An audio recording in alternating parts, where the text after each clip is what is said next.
Power factor क्या होता है? पावर फैक्टर हम लोग थोड़ा सा समझने की कोशिश करेंगे। तो पावर फैक्टर का डेफिनेशन क्या कहता है? Power factor in an AC electrical circuit, किसी भी एसी इलेक्ट्रिकल सर्किट में पावर फैक्टर क्या होता है? How effectively electrical power is being use, कितना इफेक्टिवली हम लोग इलेक्ट्रिकल पावर को यूज कर रहे हैं, कितना अच्छा से इलेक्ट्रिकल पावर को हम लोग यूज कर रहे हैं। अब कहीं पे अगर अच्छा से यूज कर रहे हैं तो जाहिर सी बात है कहीं पे हम लोग खराब से भी यूज करेंगे।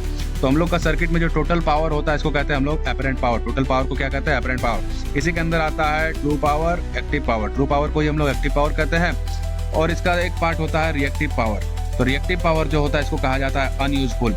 इसको क्या कहा जाता है? Unuseful. Unuseful in the sense कि हमारा जो घर में मीटर लगा हुआ रहता है, एनर्जी मीटर लगा हुआ रहता है, वो सिर्फ और सिर्फ एक्टिव पावर को ही मेजर करता है, रिएक्टिव पावर को मेजर नहीं करता है। इसीलिए इसको कहा जाता है अनयूजफुल। लेकिन ये अनयूजफुल होता नहीं है। ये जो रिएक्टिव पावर है ये अनयूजफुल होता नहीं है। रिएक्टिव पावर बहुत ही जरूरी है। हमारे घर में जितना भी सारा पंखा है, फ्रिज है, एसी है, सबको रिएक्टिव पावर का जरूरत है। रिएक्टिव पावर कहाँ पे यूज होता है? तो इंडक्टर और कैपेसिटर में रिएक्टिव पावर यूज होता है। इसको हम लोग कहते हैं रिएक्टिव कंपोनेंट।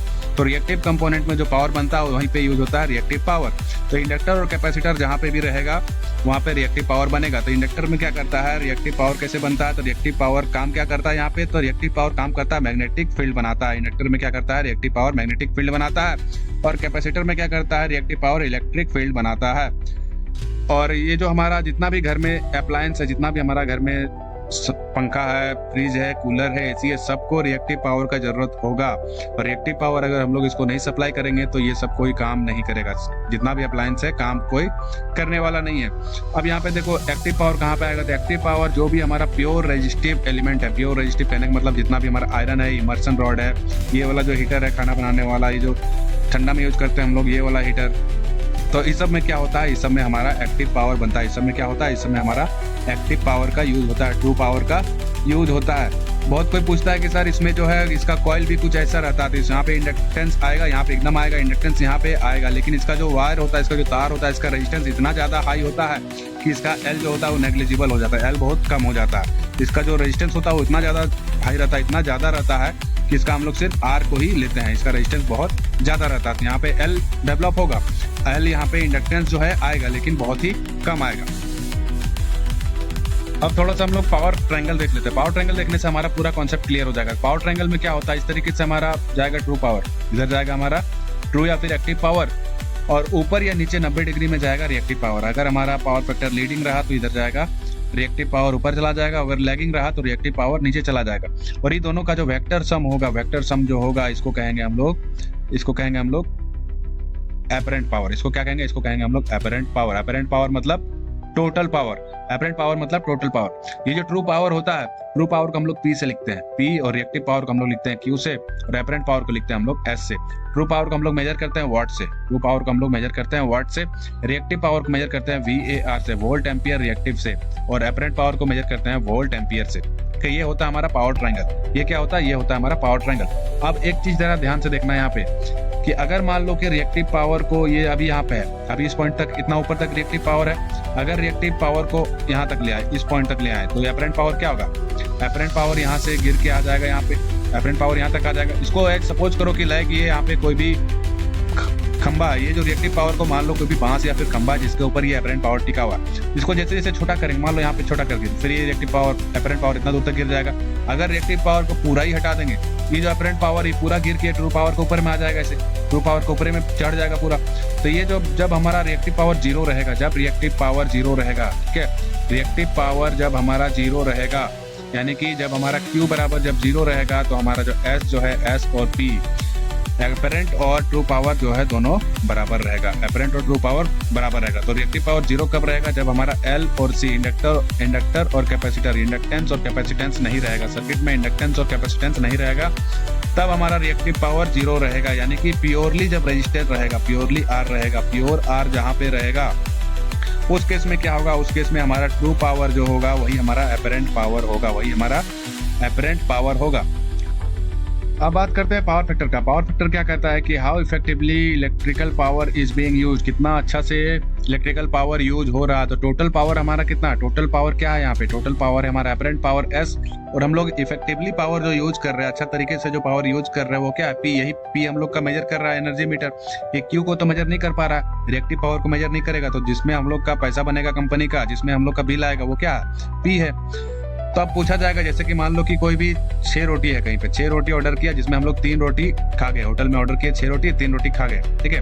अब वहाँ पे है कि जितना रोटी खाएंगे उतना ही का बिल बनेगा, तो 3 रोटी खाएं, अब कितना का बिल बनेगा यहाँ पे, तो 3/6 यानी कि जो भी आएगा आधा, आप 50% का हम लोग का बिल बनेगा। तो वही चीज यहाँ पे भी है। यहाँ पे हम लोग कैसे निकालेंगे कि कितना सारा कितना ज्यादा हम लोग पावर यूज किए, वो चीज कैसे निकालेंगे। तो जो हम लोग यूज करेंगे टोटल क्या यूज करेंगे, पी, और जो टोटल पावर है वो क्या है, एस, यानी कि ट्रू बटे एपरेंट पावर, ट्रू बटे एपरेंट पावर, यही हमारा हो जाएगा पावर फैक्टर, यही हो जाएगा हमारा पावर फैक्टर। अब यहाँ पे गौर से देखो, P बटा क्यू करेंगे तो क्या होगा, P क्यू हो जाएगा हमारा रिएक्टिव पावर, तो क्यू नहीं करना, यहाँ पे S करना, P बाई एस करना, P बाई एस करना है यहाँ पे। तो P बाई एस जब करेंगे तो यहाँ पे P देखो, P क्या है हमारा, P है बेस, P है हमारा बेस, और S कहाँ पे है, S है हमारा हाइपोटेनस, S क्या है हमारा हाइपोटेनस। तो ये क्या हो जाएगा, अगर यहाँ पे हम लोग थीटा लेंगे, ये एंगल को लेंगे थीटा या फिर फाई लेंगे, तो यहाँ पे कॉस थीटा या कॉस फाई अगर लेंगे तो बेस बटा हाइपोटेनस हो जाएगा। यहाँ पे अगर हम लोग कॉस फाई या फिर कॉस थीटा लेंगे तो ये बेस बटा हाइपोटेनस, यानी कि फिर से हमारा ट्रू पावर बटा एपरेंट पावर हो जाएगा।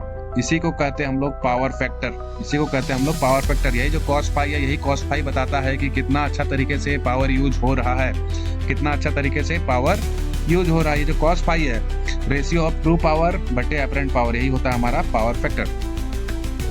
अब देखो, ये जो ट्रू और एपरेंट पावर के बीच का जो एंगल है, ये वाला जो एंगल है, इसको हम लोग फाई या फिर थीटा लिख सकते हैं। ये जो थीटा और फाई है, इसी को हम लोग कहते हैं पावर फैक्टर एंगल, इसी को हम लोग कहते हैं पावर फैक्टर एंगल। और यही एंगल में अगर हम लोग कॉस लगा देंगे तो ये हो जाएगा पावर फैक्टर। अगर इसमें कॉस थीटा या फिर कॉस फाई लगा देंगे तो ये हो जाएगा हमारा पावर फैक्टर, ठीक है। ये क्या हो जाएगा, ये हो जाएगा हमारा पावर फैक्टर, और सिर्फ एंगल रहेगा जिसको बोलेंगे पावर फैक्टर एंगल।